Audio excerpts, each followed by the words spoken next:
ഞാൻ എൻ്റെ ആത്മാവിനെ നിങ്ങളുടെ ഹൃദയങ്ങളിലാക്കി നിങ്ങളെ എൻ്റെ നിയമങ്ങളിൽ നടത്തും. നിങ്ങൾ എൻ്റെ വിധികൾ അനുസരിച്ച് അനുഷ്ഠിക്കും. ഹെസ്കേൽ പ്രവചനം 36-ാം അധ്യായം 27-ാമത്തെ തിരുവചനം. കർത്തൃശിഷ്യത്വം പ്രാപിക്കുന്ന ഒരു വ്യക്തി ദൈവത്തിൻ്റെ ആത്മാവിനെ ഉള്ളിൽ, ഹൃദയത്തിൽ സ്വീകരിക്കണം.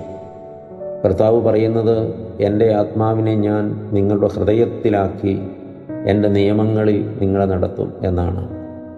ഒരാൾ ആത്മീക നിയമങ്ങൾ പാലിക്കുന്നത് ഈ ആത്മാവ് ഹൃദയത്തിൽ വസിച്ച് വഴി നടത്തുന്നത് കൊണ്ടാണ്.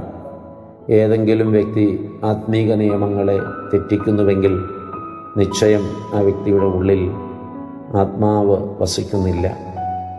എൻ്റെ വിധികൾ അനുഷ്ഠിച്ച് നിങ്ങൾ നടക്കണമെങ്കിൽ നിങ്ങളുടെ ഹൃദയത്തിൽ